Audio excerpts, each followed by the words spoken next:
Today I'm joined by James Carville, a political legend, who is arguably the most influential voice in the Democratic Party. A longtime political consultant, messenger, and strategist, Carville has been a leader for several decades.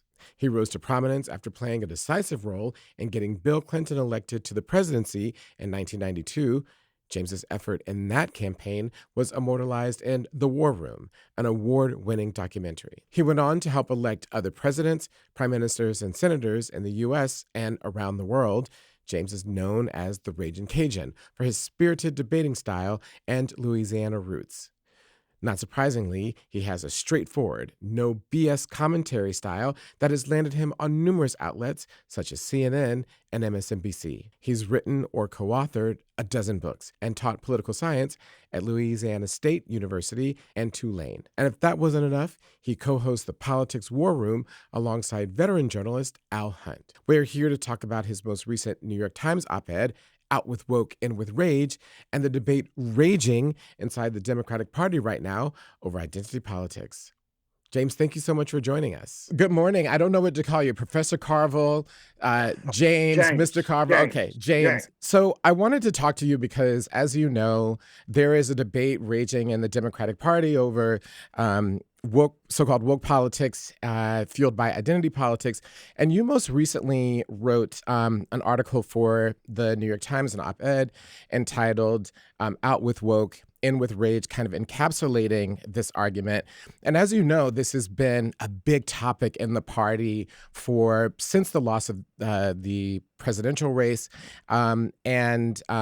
Additionally, with the Democrats looking to do well next year, we have to use that euphemism, in the congressional races, how the party frames who it is and what it is front and center. So I just wanted to let the audience know all that in case they don't read the New York Times and don't follow Democratic politics. Right. And one of the things that you talk about is this framing. And one of the questions that I had for you, given that you are or a longtime political professor at LSU and Tulane, first of all, let's just start with defining terms, because I think to know whether or not we're talking about the same thing in the same way, we just need to use the same language. And as you know, one of the big problems with the Democrats is that they don't talk like normal people. So I just want to break this down first. For you, can you talk about how do you define what woke is and how do you define identity politics? It's a great question. First of all, I went back, and I think the first time of woke usage was by a jazz musician by the name of Leadbelly Ledbetter. Mm-hmm. He was actually born in Caddo Parish, right outside of Shreveport, died in Houston, maybe 1930.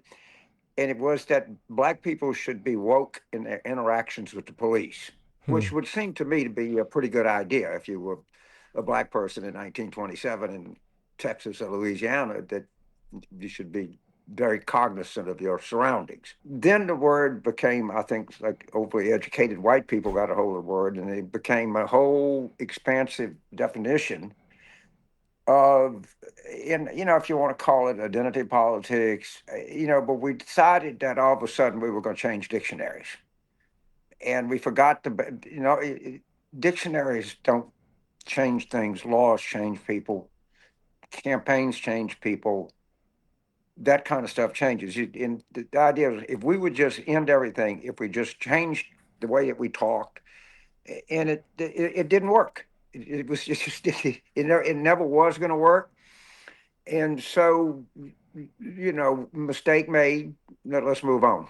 One of the things I think is really important, and you know this as a political professor, people talk about identity politics, but identity politics have been at the core of the American experiment since there was an America. I mean, we had James Madison, as you know, write Federalist 10, where he talks about the fact that none of the founding fathers agree because they all are practicing what we would call identity politics, but they would call what he called faction, right? This idea of clustering around various identities, and was really worried that that could pull the republic apart. So I think that identity politics, as we use the term, is actually quite American, and that a part of the conversation has been about what identities identities matter or not. But you don't seem to be making that argument. You seem to be No, making the argument about the language that we're using. yeah. I mean, look, I grew up in the Jim Crow South. Okay, I know about, actually there was still existing slave cabins when I was a kid. Mm-hmm. Of course, I mean, of course, down to that really mattered was just your race. Yeah, my thing is that before I look at anyone, I obviously know somebody's identity. If I see a female, I see a person, different Asian. I know that, Mm-hmm. but it's not the triumph of identity over humanity. I can obviously see that you're something, but first thing I'm going to see is you're a human being. Then we can go on from there. So that's why I think this is important. And the way to get beyond it is to have identity become less important in outcomes. Okay. We know certain people that have certain identities don't have the same outcome. And what I would be more interested in is changing outcomes, and then the words we can change later, is the way I would put it. Yeah. But I think that one of the problems is that when people hear identity politics who have identities that have been historically excluded, is that they hear that the party needs to basically ditch talking about what you essentially talked about, which was not the words, but about the essential fight for human dignity and equality. And I think that that's the thing that I think in this conversation around identity politics in the party that's getting missing. And that then speaks to a longtime Democratic problem of do Democrats stick to their stated values? Well, to me, the stated value of the Democratic Party is they exist today and will exist and has existed a struggle between people who already have accumulated power and people who would like a little more power themselves. Mm-hmm. And I think the Democratic Party should say we are on the side of people who would like to have a little more power, accumulate a little bit more power. Okay, and the schism between, or the gulf between labor and capital is now become ridiculously in favor of capital. I mean, if you look at S&P corporate profits over the last 25 years and look at hourly wage gains over the last 25 years, you might even be surprised yourself about how big that chasm is. Mm-hmm. And the only way that you can deal with this is win elections. So therefore, you should only do things that are going to help you win an election. And you only get a chance to talk about a few things in an election, and you got to pick and choose.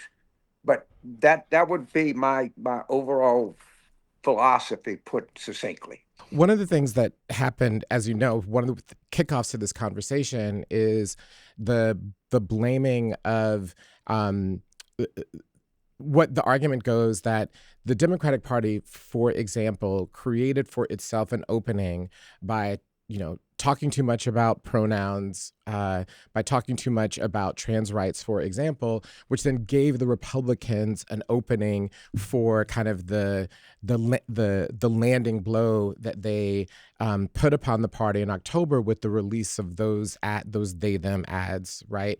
And as you know, just recapping for people who are listening, is that was a nearly of $250 million ad buy, which was the single largest ad buy of the Trump campaign. The immigration ads were done by 501c4s, but the campaign itself, which means that from an ad buying standpoint, the Trump campaign was an anti-trans campaign in that way. But one of the things that I have a question about, and it's actually using your rule, it's overlaying your rule in politics over this, which is, in 1992, in the War Room, which is a storied political documentary, your rule developed with Bill Clinton was that you didn't allow a political attack go unanswered for more than 24 hours. And there's actually footage of you and Clinton sitting on the floor editing an ad to go out in response, I believe, during the campaign in New Hampshire to an attack ad by a fellow campaign. It was probably Paul Tsongas. And one of the things that and every single winning Democratic political presidential campaign has followed this Carville rule. And every political presidential campaign that the Democrats have won that didn't follow that rule lost. And it's a very simple overlay. And, I would challenge anyone to do it.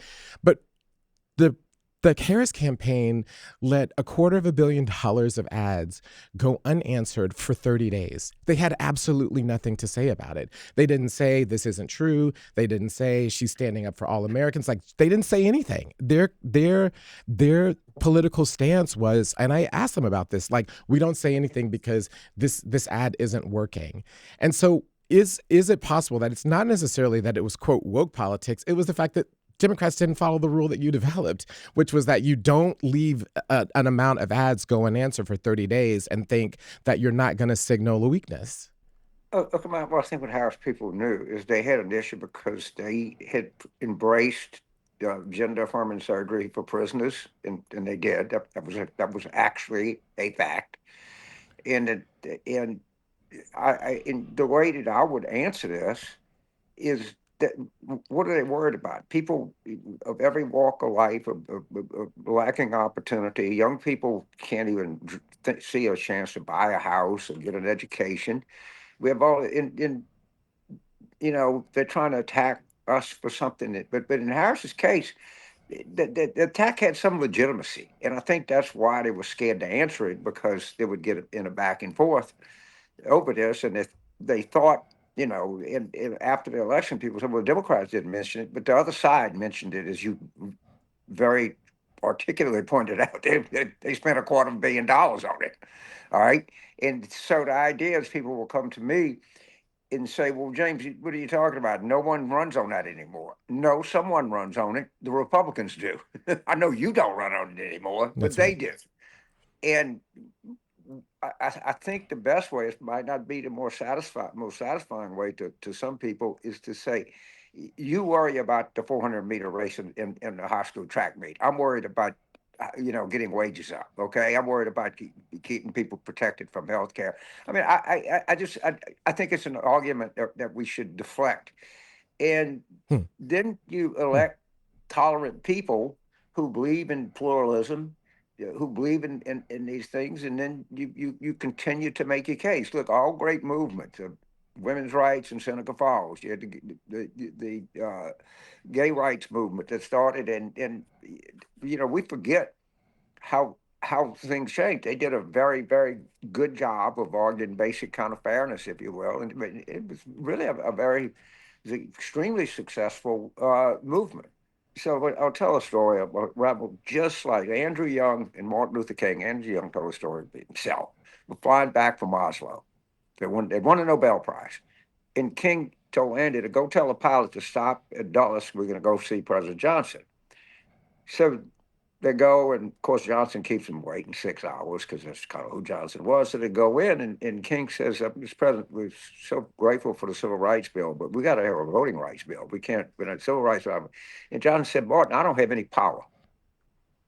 And so they got back on the plane, and he said, "The president needs more power. Let's get it for him." That's how Selma took place. All right, is they bought attention to it, and they got the Voting Rights Act passed. But the way they got it passed is to give a politician more power to do it, as opposed to saying, "Well, that guy, if he doesn't give us voting rights, then he's no good bum, and we're going to be against him anyway." And I think that's not the answer that you want. Hmm. Yeah, I mean, just for our listeners, Andy Young, I think everybody knows who MLK is, but Andy Young's former mayor of Atlanta, aide to MLK, and former mayor of Atlanta and UN ambassador. Right. I guess One, I'm such a generation. Thank you for you're bridging welcome. the You're gap. Yeah. welcome. Not everybody knows who Andy is. One of the things that the Harris campaign could have said is that we were under court order. I mean, the federal courts had ruled that they had to provide gender affirming care, and that was true for the Trump administration and for the Biden administration. Like, they're just They could have had. I think they were just scared of it in general of that, but they could have had and sometimes the best ad is to say they're trying to distract you that's from right. the fact that they did boom, boom, boom. There's Sometimes it's not a frontal assault can be a good tactic, as often as not, a frontal assault is not a good idea. Right. There's so many different ways that they could have answered. I want Yes, to pick ma'am. up on one of the things that you said, which was, you kind of shift, you talk about these larger issues, because this is the main thrust of your piece, to be totally, fair about it, is that it is overwhelmingly on the economic case that the Democrats need to make. And I think that everyone listening would agree with you that an economic agenda that's grounded in the rage of where things are, on housing, on educational access, on healthcare, on kind of the thievery that's taking place right now, to be quite frank about it, is one that would find, common cause across boundaries. And it's a little bit about the woke piece, but not a lot.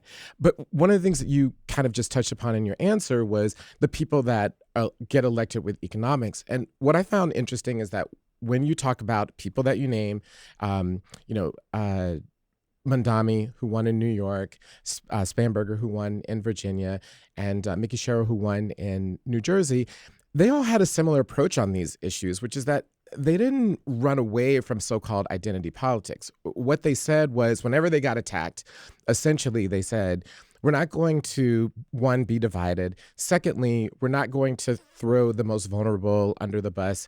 And three, we're not going to compromise on basic human rights and dignity for anyone. But why we are running is essentially because of our economic agenda. And they went on to talk about that economic agenda, and they all won. So it wasn't that they didn't make a binary choice, is I think what I'm Uh, saying. They didn't say that, like, right. we Yeah. totally don't want to do this, like, and so in so many ways, it doesn't sound like you're saying that, and I can't wait to hear your answer. But in so many ways inside the party, James, it is being framed as a binary choice. Okay, so Andy Bashir, who's a good friend of mine, great guy, was on Bill Governor of Maher. Kentucky. The governor of Kentucky, red state, in case you don't know. I'm not that far behind the curve. And Bill started on some of his stuff, and he said, "No, we don't do no. We want to be cruel people. That's not what I mean." He thought he was very, very good in what he said. And I think like shows like this give opportunities in people like myself, or people that listen to your podcast, and say this is a good way to talk about it. This is a way that you can talk about it where we can make progress, and not get slipped into the traps that they all try to lay for us. And I think we Mm-hmm. can do that. And the other thing is, what I teach political communications with people, I always say political communications is the only endeavor on earth where you multiply by subtraction. Wait, what are you talking about? Yeah, Mm-hmm. the less you say, the more you heard. Mm-hmm. Mm-hmm. And what you choose to say inherently means you choose not to say certain things. Right. All right. And of course, obviously, what I'm saying is that I think that these economic questions are pertinent and should be central to any campaign. And attacks that come from the other side can be answered and deflected by, oh my God, here we go again. Let's scapegoat somebody because you got us into a war, because you haven't done anything about inflation, because bankruptcies are up and insurance rates are up, and here you go again. You're dragging us back in the bathroom, or whatever you want to call it. When they do that kind of attacks. So you have a lot. My point is, you have a lot of tools that exist within the framework of core messaging, and you're right. Uh, the Harris people saying something is not working is not an answer. And what are you gonna do? Wait till it starts working? So I'm gonna sit here and let this guy kick the shit out of me and go back in my corner and say, "Well, you knocked me down." Well, maybe you ought to throw a punch when you get back in there. It might help you. And but you throw a punch back that you can throw. I'm just saying, you're right. It doesn't, and sometimes the answer can be is is good, if better than the attack that they launched on you. You can turn it into something that's pretty effective. Mm-hmm. And and I think that's the most effective thing. Is you don't want to talk about the things that you didn't, the good things you didn't do, or the bad things you did. You want to create somebody else as a scapegoat or a villain, and I'm not going to let you do that. So that, I mean, it seems as if, actually the way that you just framed it is not dissimilar from these winning campaigns, right? Like that the most recent campaigns, and that there is, you can achieve a balance of like holding on to traditional values of human rights and then expanding your message to get more people, because you only win through, as you say, multiplying or adding. Like politics is the politics of adding, which I don't know, the Republicans have seemed to have forgotten recently, I guess, but that's their problem. But one of the things that happens, though, is when we're talking about these things, how we talk about them get reduced. And I'm wondering how we can capture what you said just now in a broader way. And I just wanted to bring up, actually, because it happens, and I don't know if these are just because things are moving fast or we're trying to uh, condense our ideas. But I listen to the Politics War Room religiously, because it's a great way for me to actually keep track of some of these conversations. And one of the things that you said recently was that, quote, the baggage you bring may not be worth the votes you have. And that gives a sense that, if you are small in number but still need human rights, that we should maybe dial down the language on that. And in the past, I've said things like, oh, we can't practice the politics of pronouns. Now, those may be taken out of context, but what happens, and I know this from experience, people will take some of the things that you say and use it as an excuse, for example, for, not standing up for, not making a big deal of trans people getting kicked out of the military, for example, because it's the politics of pronouns. Do you understand what I mean?